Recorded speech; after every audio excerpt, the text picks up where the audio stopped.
El tema de hoy se llama Una sola vez y para siempre.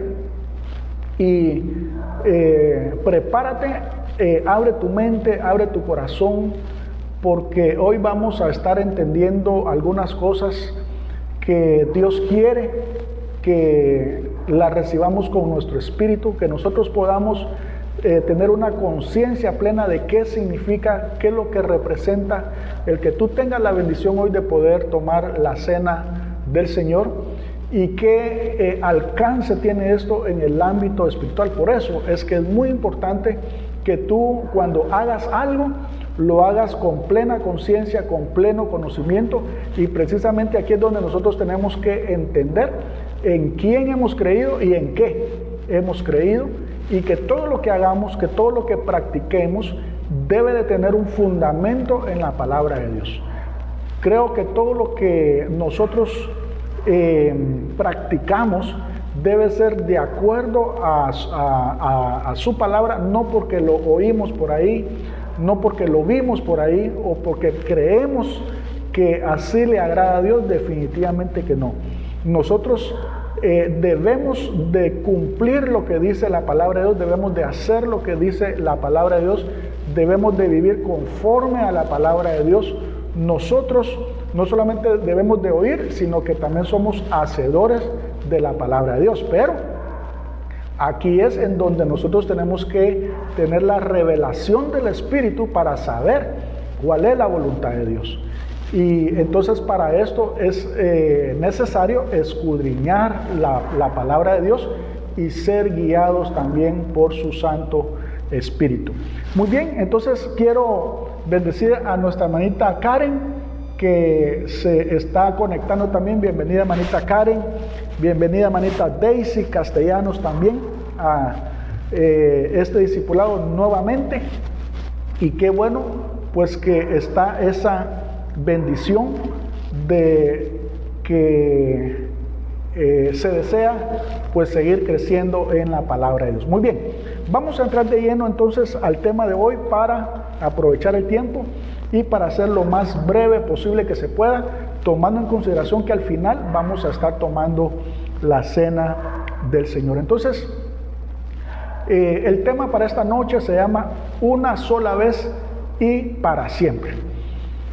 Hemos comprendido que en el antiguo pacto ya se estaba practicando ciertos rituales, vamos a decirlo así, y sacrificios de animales. Una de las cosas que nosotros tenemos que tener bien claro es que la palabra de Dios nos dice que todo lo que se practicaba en el antiguo pacto era una sombra nada más. ¿Una sombra qué es? Una sombra cuando, por ejemplo, si hablamos de tu sombra, cuando el sol proyecta tu sombra y tú ves tu sombra ahí y tú la ves, tú sabes que está reflejado algo ahí, pero tú sabes que esa sombra no eres tú, esa sombra no es la realidad, esa sombra no es la verdad. Fíjate bien, no es la verdad, es simplemente una sombra que está reflejando tu persona, que está reflejando tu yo. Y entonces hay una diferencia entre la sombra y tú. Esa misma ilustración es la que Pablo nos trae en la Biblia cuando quiere hacer una diferencia entre los sacrificios, entre el antiguo pacto y el nuevo pacto. Y si tú vas ahí al libro de Hebreos, yo te pido que vayas ahí a la carta a los Hebreos, capítulo 10, verso 1 al 4, dice esto: porque la ley, teniendo la sombra de los bienes venideros, no la imagen misma de las cosas, nunca puede, por los mismos sacrificios que se ofrecen continuamente cada año, hacer perfectos a los que se acercan. De otra manera, cesarían de ofrecerse, pues los que tributan este culto, limpios una vez, no tendrían ya más conciencia de pecado. Pero en estos sacrificios cada año se hace memoria de los pecados, porque la sangre de los toros y de los machos cabríos no pueden quitar los pecados. Fíjate bien, aquí esto es algo fundamental, algo que muchos cristianos o líderes quizás lo han leído quizás, pero no alcanzan a comprender exactamente qué es lo que Dios nos quiere enseñar con estos versículos. Lo que está diciendo aquí Dios es que ciertamente antes se tenía un culto, se tenían rituales, pero estos rituales no venían a hacer perfectos a las personas que lo practicaban. ¿Eso qué quiere decir? Que a pesar que las personas venían y querían acercarse a Dios de todo corazón, venían arrepentidos, pero a través de este culto, fíjate bien, a través de los sacrificios de animales, nunca podían ser borrados sus pecados. Te lo leí claramente, ahí dice que la sangre de los toros y de los machos cabríos no pueden quitar los pecados. Entonces, las personas permanecían en pecado, permanecían muertos en sus delitos y pecados. Entonces, ¿eso qué quiere decir?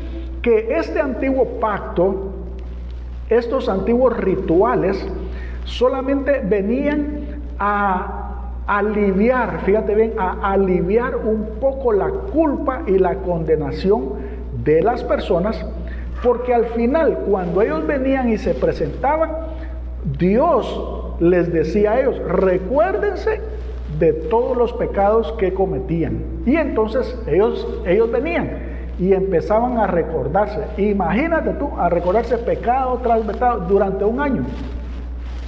Y cuando se recordaban, obviamente ellos se sentían culpables, ellos se sentían condenados, se sentían sucios, se sentían pecadores ante un Dios santo. Y entonces se sentían excluidos de la presencia de Dios, y por eso es de que a Dios lo miraban lejano, lejos. ¿Por qué? Porque ese sistema ritual no los podía acercar a Él. Obviamente Dios ya tenía conocimiento de eso, y por eso, oye bien, por eso es que estableció que este pacto iba a ser temporal, iba a ser por un tiempo. Por eso es que la palabra de Dios dice que cuando el Señor Jesucristo vino también el cumplimiento de la ley y también su término. Y hoy tú lo vas a ver a través de la palabra de Dios. Entonces, se podría decir entonces que este pacto, esta forma de sacrificios, la misma ley, lo encontramos identificado con algunos adjetivos tan terribles que muchos todavía no han comprendido. Fíjate bien que vas a encontrar en el nuevo pacto, refiriéndose al antiguo pacto, como pacto de muerte, pacto de condenación, pacto con defecto. Y entonces, cuando tú te das cuenta que Dios mismo, cuando se refiere al antiguo pacto como un pacto deficiente, como un pacto de muerte, como un pacto de condenación, obviamente lo que está diciendo ahí es que nosotros ahora no debemos de querer permanecer ahí, o de querer entrar a ese antiguo pacto, o mucho menos practicarlo. Y eso es lo que mucha iglesia no entiende aún, y todavía, como tienen un velo, piensan que haciendo algunas cosas de ese pacto o cumpliendo ciertas normas del pacto ese, van a agradar a Dios. Entonces, continuemos. En el verso 5 al 9 dice: por lo cual, entrando en el mundo, dice, sacrificio y ofrenda no quisiste, mas me preparaste cuerpo. Holocaustos y expiaciones por el pecado no te agradaron. Entonces dije: he aquí que vengo, oh Dios, para hacer tu voluntad, como en el rollo del libro está escrito de mí, diciendo: primero, sacrificio y ofrenda y holocaustos y expiaciones por el pecado no quisiste, ni te agradaron, las cuales cosas se ofrecen según la ley. Y diciendo luego: he aquí vengo, oh Dios, para hacer tu voluntad. Quítalo primero para establecer esto último. Oye bien, amado hermano, si esto que está tan claro como el agua, obviamente nosotros que ya no tenemos el velo podemos verlo claramente, qué es lo que dice la Biblia cuando el Señor Jesucristo, porque es Dios mismo hablando aquí, que dice, quítalo primero para establecer esto último. Lo primero que era en base a rituales, a sacrificios, ofrendas, holocaustos, expiaciones, no te agradaron ni quisiste, sino que la voluntad de Él era que el Señor Jesús ahora iba a hacer la ofrenda perfecta. Pero nosotros lo vemos tan claro. Pero fíjate que hubo un tiempo en que quizás nosotros no lo veíamos así. Bueno, puede ser que muchos cristianos ni siquiera han leído esto. Fíjate bien. Y algunos que quizás lo han leído han pasado de noche o simplemente no lo pueden comprender. Y no se pueden dar cuenta que Dios mismo está poniendo una división, un hasta aquí, cuando Jesús mismo dice, quítalo primero para establecer esto último. Y fíjate bien que aunque parecen verdades tan evidentes, muchas veces nos ha costado aceptar esto, y lo que hemos pretendido o lo que ha sucedido con muchas congregaciones es que no queremos soltar el antiguo pacto, y entonces creemos que trayéndolo a la iglesia y tratando de cumplirlo, vamos a hacer como una mía extra, vamos a hacer como más puntos, o vamos a agradar a Dios porque estamos haciendo algo que Él no nos pidió. Y entonces lo único que está sucediendo ahí es de que nos estamos poniendo una carga o un yugo que Dios no quiere que nosotros llevemos. Y entonces, ¿qué es lo que vemos aquí? Lo que vemos aquí es un cambio de pacto. Estamos viendo un cambio en cuanto a la forma y a la manera que Dios quiere que funcionemos hoy. Entonces, si hubo un cambio de pacto, fíjate bien, también hubo un cambio en cuanto a la ley. En el antiguo pacto estaba funcionando la ley de Moisés. En el nuevo pacto hay una nueva ley. Se le llama la ley de la libertad, se le llama la ley del Espíritu, se le llama la ley de Cristo o se le llama la ley de la gracia. Entonces, aquí vemos que hubo un cambio de pacto, pero también hay un... Entonces nosotros ya no estamos bajo la ley de Moisés, sino que estamos bajo la gracia.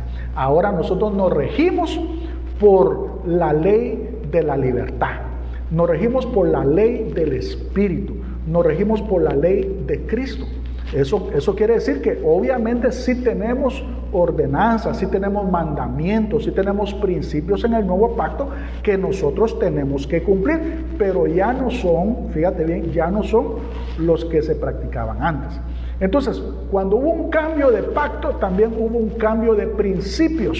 Fíjate bien, habían principios para el antiguo pacto, carnales, naturales, fíjate bien, y que tenían que ver con respecto a la naturaleza humana. Pero ahora los principios que tenemos en el nuevo pacto son principios eternos, son principios más elevados. Mientras que en la ley te decían que si te daban en una mejilla, tú te podías vengar. Fíjate bien, ahora en el principio del nuevo pacto es, no nos podemos vengar. No podemos ser vengativos, tenemos que bendecir a nuestros enemigos y así muchos principios más. Lo que yo te estoy diciendo es que cuando el Señor Jesucristo dijo, cambia lo primero para establecer esto último, también en cuanto a los principios, fíjate bien, pero aquí está en donde muchos principios de la ley los han introducido a la iglesia. Por ejemplo, uno de los grandes principios de la ley, ¿cuál es? Que debemos de agradar a Dios a través de las obras. Así es, en el antiguo pacto se agradaba a Dios a través de las obras. ¿Cómo se agrada a Dios ahora en el nuevo pacto? Cambió este principio. ¿Sabes cómo es? es a través de la fe en su Hijo Jesús. Esa es la única forma. Sin fe es imposible agradar a Dios. Y entonces el problema está que mucha iglesia está practicando todos los principios de la ley y los principios del nuevo pacto, lo han hecho entonces están predicando un evangelio contaminado. ¿Por qué? Porque están metiendo principios de la ley.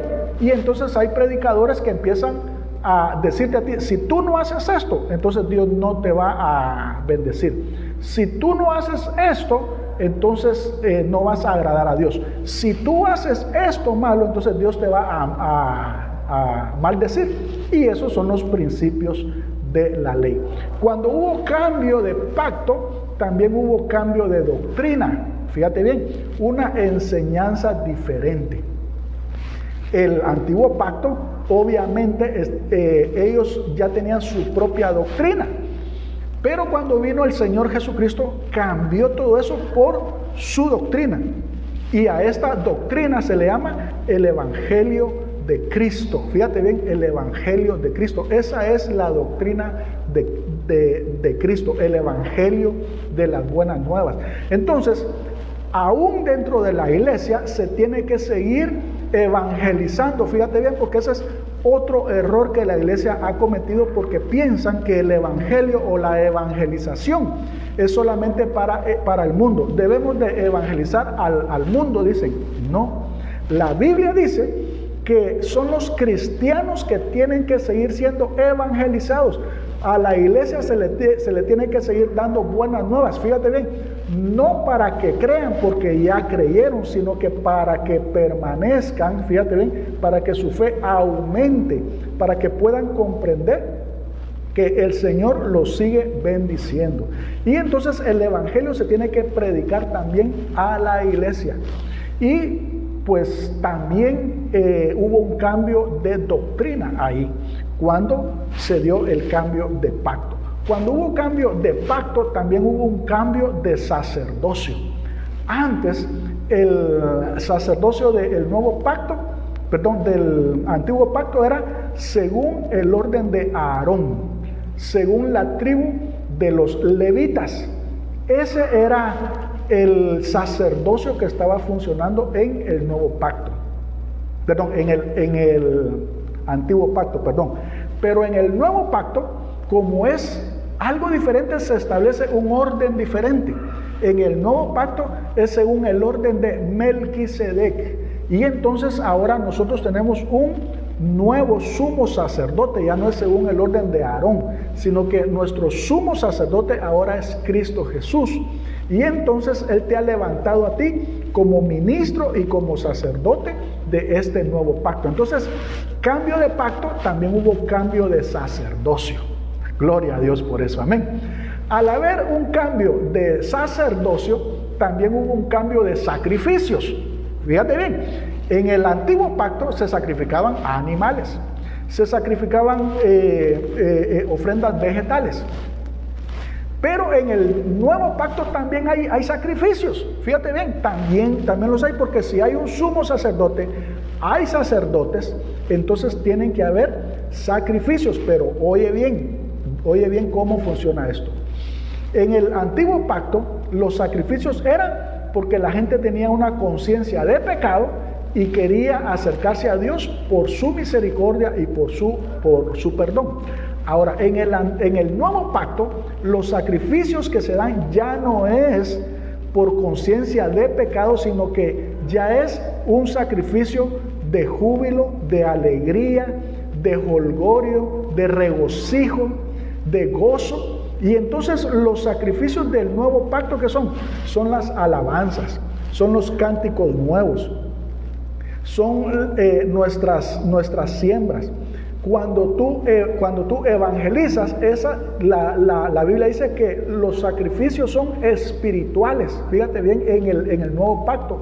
Y también dice que como nosotros ahora somos seres espirituales, nosotros nos podemos presentar a nosotros mismos como un sacrificio, como una ofrenda espiritual también para Él.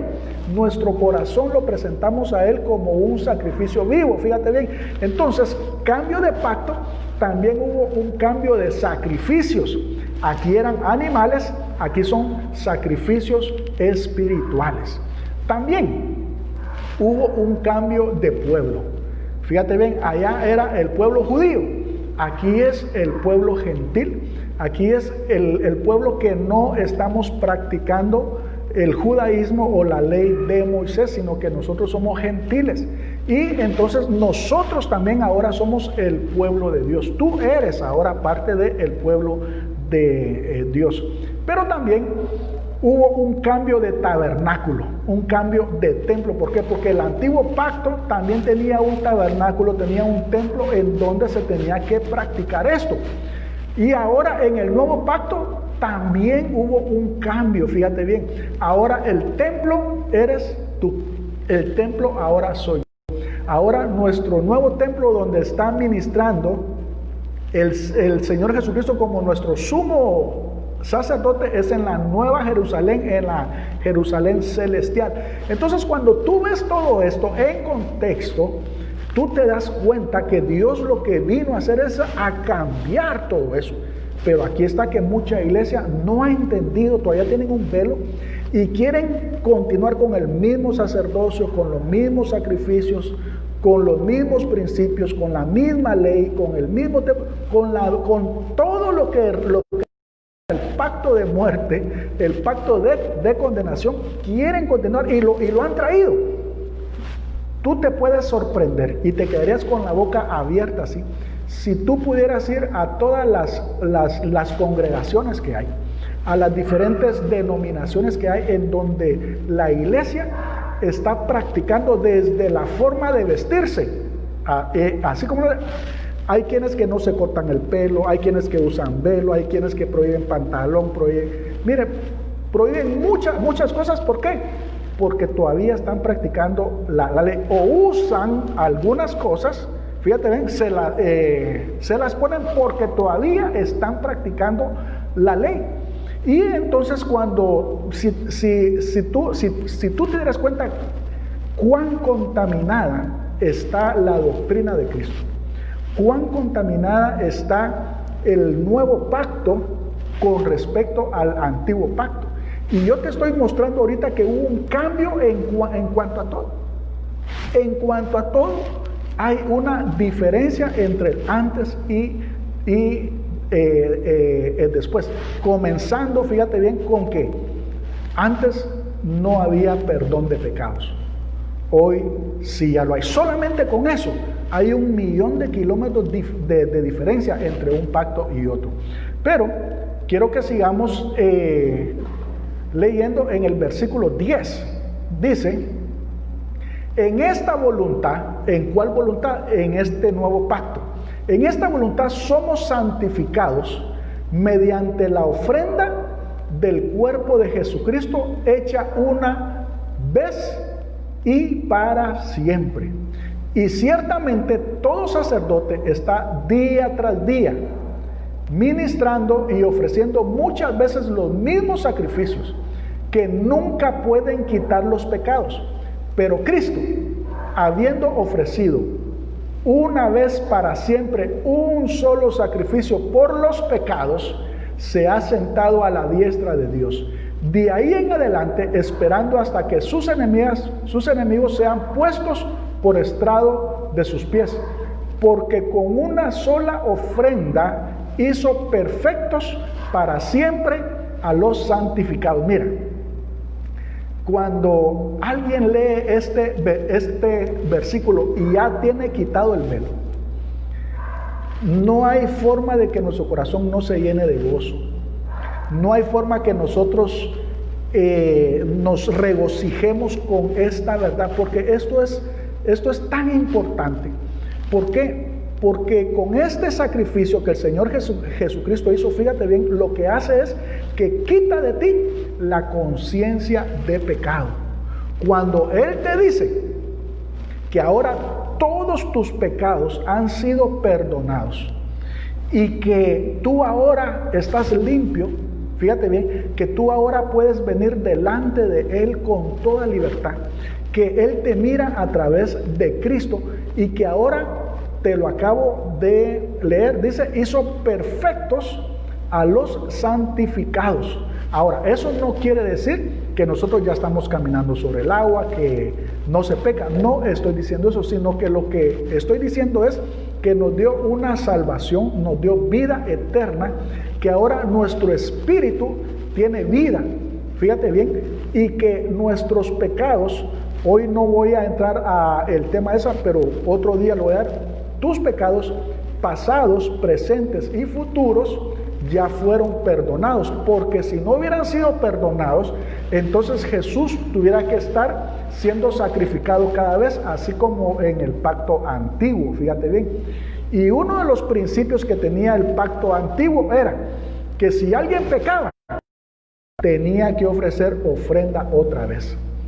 Pero ahora no, dice que con una sola ofrenda hizo perfectos para siempre a los santificados. Otro día voy a profundizar más sobre esto, porque esta es una doctrina fundamental también del nuevo pacto. Pero yo quiero que tú te puedas dar cuenta que la ley no podía hacer eso. Era una ley con defecto. La gracia a través del Señor Jesucristo sí puede hacer perfecto a todo aquel que se acerca a Él con fe. Entonces, era necesario hacer esto. ¿Por qué? Porque así como dice aquí que este nuevo pacto es eterno ahora, es para siempre.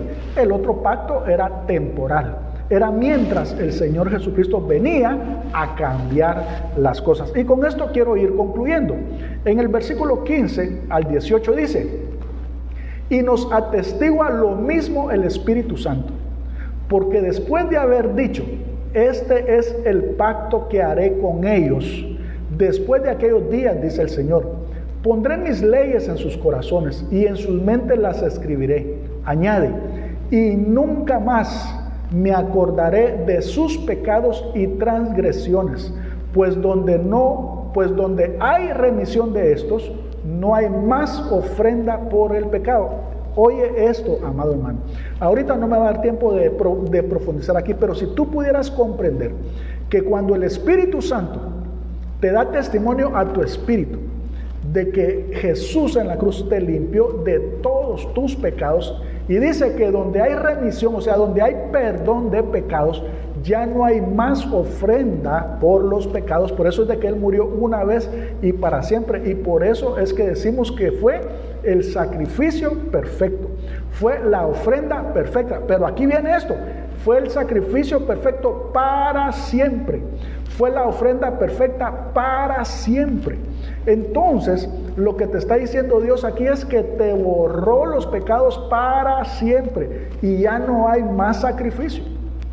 Y no hay nada mejor que tú te presentes con una conciencia limpia delante de Dios. Y por eso es que cuando celebramos la cena del Señor, nuestra memoria no está puesta en los pecados, sino que nuestra memoria está puesta ahora en Cristo Jesús. Por eso dice, haced esto en memoria de mí. Antes, cuando se celebraba la Pascua en el antiguo pacto, cada quien llegaba con su listado, así mira, de todos los pecados. Y se ponían a recordar y a recordar. Entraban con una conciencia sucia. Se sentían culpables y condenados por todo lo malo. Pero hoy, cuando celebramos la cena del Señor, sabiendo que Él ya te limpió, sabiendo que Él ya te purificó, sabiendo que ahora Él te perfeccionó con ese sacrificio perfecto, ahora tu mente ya no está puesta en tu vida anterior, sino que ahora tu mente está ahora en Cristo Jesús. Ahora tú sabes que te puedes presentar con Él con conciencia limpia. Mira, no hay nada más rico, no hay nada más sabroso que andar por este mundo sin cola que le machuquen a uno. No hay nada más rico, no hay nada más sabroso, más delicioso que estar con la conciencia limpia uno. Pero hay mucha gente que se sienten culpables, se sienten condenados, se sienten acusados, sienten vergüenza, sienten oprobio, fíjate bien, dentro de la iglesia, y a veces prefieren mejor irse de la iglesia para el mundo, se dejan de congregar. ¿Por qué? Porque en la misma iglesia les han enseñado los principios de la ley, y los principios con que estén recordándose de sus pecados. Y entonces se sienten acusados, condenados, y mira, bueno, de hecho en la misma iglesia los condenan, y ahí los acusan y hasta los mandan para el infierno. ¿Por qué? Porque no han entendido que hubo un cambio de pacto, no han entendido que Él vino a establecer algo mejor aún. Y nosotros tenemos que creerlo con nuestro espíritu. Esta es una verdad que solo el Espíritu Santo te lo puede revelar. Porque aquí puede venir cualquiera a decirte cualquier cosa, pero cuando el Espíritu Santo te da testimonio a ti sobre esta verdad, mira, tú respiras profundo y sabes que el diablo no te puede venir a acusar, ni a condenar, ni a señalar. Nadie te puede juzgar de nada. ¿Por qué? Porque ya Cristo Jesús ya te liberó de todo eso. Obviamente el diablo siempre va a querer acusarte, la gente se levanta bolas de ti, falsos testimonios, y piensan que tú eres lo peor que hay, pero lo cierto es que ante Cristo, ante Dios, Él ya te limpió con su sangre preciosa. Entonces, si ya no hay remisión, si ya hay remisión, si ya hay de perdón, ya no hay sacrificio. Entonces, Él fue el sacrificio perfecto. Y por último, lo que dice en el verso 19: así que, hermanos, teniendo libertad, fíjate bien, teniendo libertad para entrar en el lugar santísimo por la sangre de Jesucristo, mantengamos firmes, sin fluctuar, la profesión de nuestra esperanza, porque fiel es el que prometió. Bueno, aquí ¿qué es lo que dice? La única forma de acercarse a Él es con confianza, en fe, creyendo que se le hay, creyendo que tú eres bienvenido a su presencia, que tú eres aceptado ahora, que cuando tú te presentas ante Él, Él está con los brazos abiertos. Eso es presentarse delante de Él con una limpia conciencia, con un corazón purificado, con un corazón limpio. Fíjate bien, sabiendo que en la cruz Él ya perdonó todo en ti. Y aquí es en donde esto te lo puede revelar solamente el Espíritu Santo, y ahí es la gran diferencia. Fíjate bien, en cuanto a qué, que cuando hoy nosotros tomamos la cena del Señor, lo hacemos, fíjate bien, con la revelación completa. Se va a realizar entendiendo que lo que se está haciendo es algo tan trascendental, tan diferente a lo que estaba sucediendo antes, o en la condición en que nosotros estábamos antes. Por eso es que la palabra de Dios dice que nadie debe de tomar la cena del Señor indignamente. Muchos le han dado interpretación a esta situación de que si han cometido pecado, si le han fallado a Dios, entonces no tienen que tomar la cena porque no son dignos de tomar la cena. Y nada que ver con esto. Lo que Dios está diciendo ahí es que nadie que no sea cristiano puede tomar la Santa Cena. Debe ser alguien que haya nacido de nuevo, que tenga el Espíritu Santo en él, que tenga un pleno conocimiento de que todos sus pecados fueron perdonados, y que ahora con conciencia limpia, ahora con un corazón puro, puede venir y presentarse delante de Él. Eso es tomar la cena dignamente, es ser cristiano.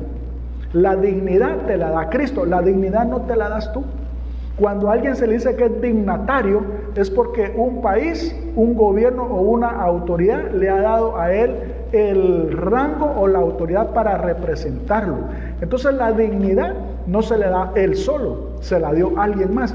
Tu dignidad no te la das tú, como piensan algunos en la iglesia, que te vuelves digno solamente cuando no pecas. Entonces, con tus propias expensas, entonces tú te haces digno delante de Dios. Nada que ver. Nada que ver. La dignidad te la da Cristo a ti. Tú eres un santo, tú eres un justo por la fe. Tú eres un santo, tú eres un justo a través del sacrificio que el Señor Jesucristo hizo en la cruz, y ahora tú eres digno de venir y tomar la cena, fíjate bien, con toda libertad, y no hay nadie que te lo pueda impedir. Así es. Y pues precisamente eso significa un sacrificio perfecto, una sola vez y para siempre. Ya nadie tiene que hacer absolutamente nada, porque cuando el Señor Jesucristo dijo, consumado es, entonces Él cumplió, Él perfeccionó, Él completó la obra que había que hacer en ti y en mí. Y de aquí en adelante solamente estamos esperando que Él venga. Gloria a Dios por eso. Eso sí, mientras Él viene, pues Él quiere que nosotros sigamos caminando en su palabra, en su doctrina, en su verdad, mientras Él viene. Y obviamente debemos de estar ocupados en el trabajo que Él nos encargó mientras Él venía, y eso es lo que estamos haciendo nosotros ahora. Pero lo estamos haciendo ahora con una conciencia limpia, con un corazón puro. Aunque el diablo te diga a ti, no, que para ser como tú mejor estoy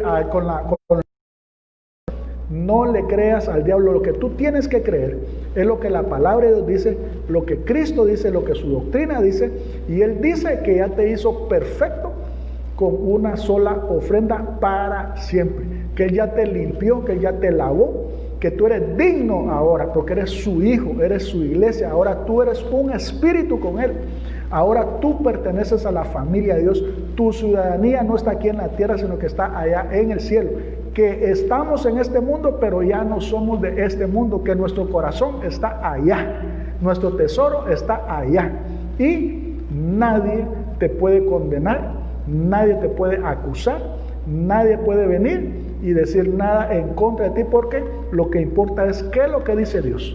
Y lo que dice Dios es que Él ya te justificó, ya te santificó, y ahora solo está esperando glorificarte. Así que todos los méritos son de Jesús en la cruz del Calvario.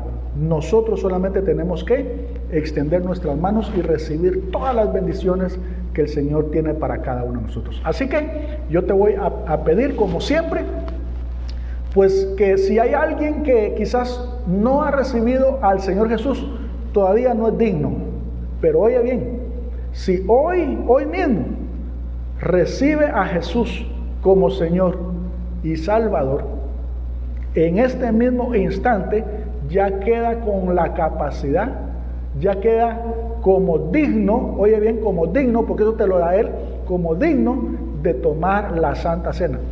En algunas congregaciones no, que tienen que pasar 6 meses todavía para ver cómo está, y después hay que hacerle su evaluación, y de ahí vamos a ver si puede tomar la Santa Cena, o se tiene que bautizar primero. Mira, son mandamientos, costumbres, son reglas de hombres, porque en la Biblia no está. En el nuevo pacto, aquel que nace de nuevo es digno de tomar la cena del Señor. Así que si hay alguien que hoy quiere recibir al Señor Jesús en su corazón, o alguien también que se quiera reconciliar, que quiera renovar sus votos, repita conmigo esta oración. Amante Padre, en esta hora venimos ante tu presencia, ante tu altar, a recibir a Jesús como nuestro único y suficiente Salvador. Te pedimos perdón por todos nuestros pecados, te rogamos que el Espíritu Santo venga hoy sobre nuestras vidas y que nuestro nombre esté inscrito en el libro de la vida. Gracias, maravilloso Señor Jesús. Amén.